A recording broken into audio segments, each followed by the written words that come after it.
She was never supposed to be in the test. This one sentence is the key to everything happening in Witch Hat Atelier, chapters 18 and 19.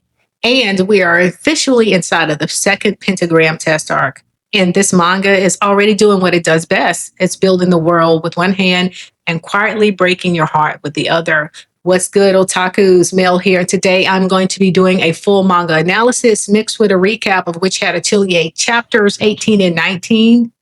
And I hope you get a chance to watch this video before the episode airs on Monday, June 8th, because these two chapters is what will be adapted to make up episode 11. Moreover, we're going to start getting a backstory of Richeh. So let's jump into the chapters to see what magic is in them.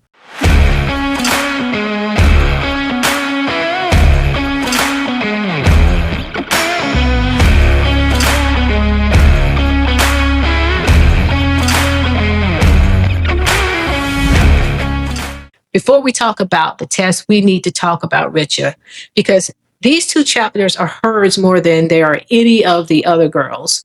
From the beginning, Richeh has been consistent about one thing. Her magic belongs to her. She doesn't want to study other witches' spells. She doesn't want to be told what to draw. She doesn't want to, she builds her own magic from scratch. She builds her own spells basically from scratch. In her own hidden garden, a space she carved out inside of a cauldron that is far bigger on the inside than it looks on the outside. The garden is Richeh's entire inner world made visible. Everything in it is hers and only hers, as you can see on the manga panel. In chapter 18 cracks that world open a little. When Richeh storms off after a tense moment at the Atelier, Coco follows her, stumbles through that cauldron and into the garden. Richeh's first words are exactly what you expect. I never said you could come in here. But then something shifts. Coco doesn't try to teach or judge her. She's just genuinely amazed by what Richeh had created in terms of the ribbon, her own spells yet again. And Richeh, for the first time, offers her one of the crystal ribbon spells that, like I said, she made herself. So just like Atelier, Richeh has created her own spells or started to create her own spells. Now, this is not a small thing. This is the first time we've seen Richeh basically share any piece of herself with anyone. Now, here's what I want you to sit with. Chapter 19 opens with a flashback of a young Richeh stretching her crystal ribbon, proud of what she's made. And her brother Rili is there. He puts his arm around her and tells her he loves her spells exactly as they are. He hopes that she never changes. And then he leaves. A young Richeh calls out after him, asking him if he'll come back to look at her spells, but he never answers her. This manga doesn't tell us what happened to Rili or why he left. That ambiguity is intentional, and I can tell you that it will build up for the chapters to come. We do feel the loss without the full story. You can see it on Richeh's face on the manga panel, which mirrors exactly how Richeh also carries it as well. You can tell in her posture, like she never really processed it. She just built a wall around it. And we see that and notice that a lot with her character. Before another teacher could do the same thing, love what she made and then try to change it, Richeh just totally walked away from her previous apprenticeship. Like her previous apprenticeship with her first master, like Richeh wants to do her own spells. So she walked away from that apprenticeship, and this is how she ended up with Keyfree. Basically, she just went ahead and exited that apprenticeship. In my opinion, that's not stubbornness. That's her trying to preserve what's important to her. And yes, she is very young. And this is where Keyfree, in my opinion, becomes the best master for her. And that is exactly why what Keyfree does next is such a problem for Richeh, but Keyfree does it in a very intelligent way. At the end of chapter 18, a letter arrives at the Atelier. The second pentagram test, the sincerity of the shield, has a date. So in 3 days from the time that the letter arrived, the test will begin. They'll be headed to the Serpentback Cave at Cape Romani. What Richeh doesn't know is that Keyfree entered her name without telling her. And when she finds out at the cave, and she doesn't find this out till they arrive, listen, Richeh sounds off on Keyfree immediately. She basically calls him a liar. You basically promised to let me do things my way. You're just like all the other adults. So yeah, she sounds off immediately. And her line where she says, you're just like all the other adults, that's it right there. You're just like all the other adults is the most vulnerable thing Richeh has said in this entire series. Like, she's not performing anger. She's genuinely scared because every adult who mattered to her eventually decided that they knew better than what she did about her own magic. And here is her master, her current master, Kefri, doing the exact same thing. But Kefri doesn't argue her down.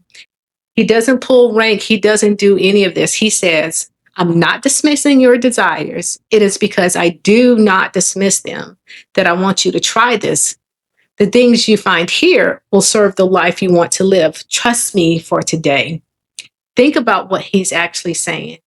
It's not the life I want for you, the life you want for yourself. And Richeh agrees to, okay. She goes quietly and she agrees. Her and Coco does exchange looks on the panel. And then, like I said, she agrees entirely on her own terms. She says she'll take the test her way. And if she changes who she is, like, she'll never believe another word that Kefri has to say. So she kind of lays it out there. And Kefri agrees. Okay, that's fine. So this is not surrender. This is the thinnest possible thread of trust being extended by someone who's been hurt before. And she knows exactly how much she's risking by doing it. Again, Shirahama Sensei did really great writing here of Kefri understanding the girls, but also moving them forward at the same time without dismissing what's important to them. Now, let's talk about the test itself, the Second Pentagram Test. So, because it's here and it's the second one known as the Sincerity of the Shield, it's not what you might expect. The Serpentback Cave is a mystical ruin, a scar left on the landscape from an age when forbidden magic reshaped the world. And I want you guys to take a look at this cave on the panel. If you've been following Witch Hat Atelier, whether via anime or reading the manga or just following like my YouTube videos of the manga, you've kind of heard this before. If you don't remember, Easties at the river rescue, when Coco's spells spread far beyond what she intended and turned the entire riverbed to sand, Easties explained it then. Forbidden magic doesn't stop where the spell stops basically. It riddles outward. It changes the landscape permanently. The Serpentback Cave is what happens when that kind of magic does damage unaddressed for centuries. It became like a living maze of that old, uncontrolled energy. And Kefri gives Tedia and Coco a history of this as well, because as a reminder, Agott and Richeh are the ones that's taking this test from Kefri's Atelier. Now, every year, the myrphons, a coastal creature that travels through this cave to reach their breeding grounds, need to pass through it. And this is going to be what those that are taking this test here will have to do. They're going to be charged with helping these myrphons get from the beginning of the cave entrance to the exit, right? Because the witches changed this world, witches carry a responsibility to it. So this test is built around their responsibility. Here's how it works, and I'll go over it again. Each apprentice is assigned one fledgling myrphon. Special cloaks make the apprentices appear as myrphons to the birds. Their job is to shepherd your charge from the cave entrance to the exit without losing sight of it, without being detected, and without letting the cave's ancient magic harm it. The moment a bird can see through like their disguise, they basically will fail the test. The moment you remove that cloak, you fail. They have to get the myrphons from the entrance to the other end of the exit. They're responsible for navigating the century-old forbidden magic cave, protecting the living creatures, and casting spells in secret all at the same time. So yes, this is the second test. This is the Sincerity of the Shield. Now, 3 apprentices are taking the test, like I said. Agott, who's discipline-driven, representing her family's house of Arculum and determined to pass in one shot.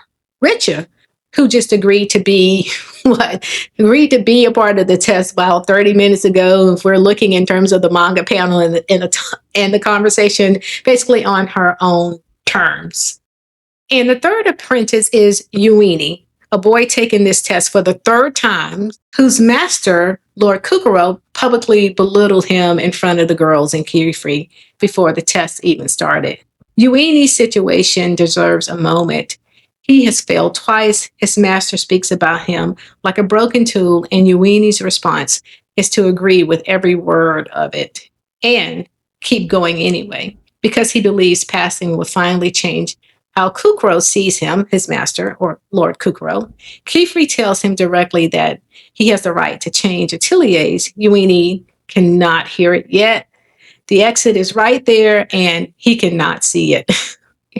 Let's just say Kukuro on the panel was, if I could, I don't want to repeat all his dialogue, but Lord Kukuro is not a master whose atelier I would definitely not be a part of.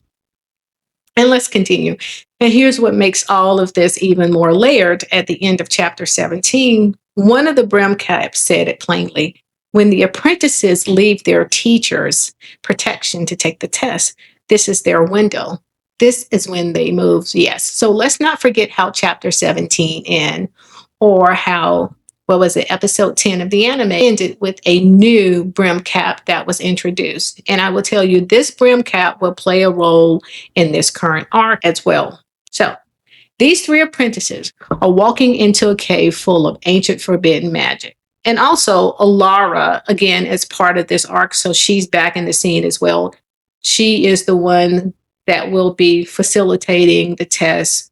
Basically, she's the one that's facilitating the test on behalf of the Great Hall. And these three apprentices, along with Alara, they have no idea that there's a threat that's going to be waiting inside of the Serpentback Cave.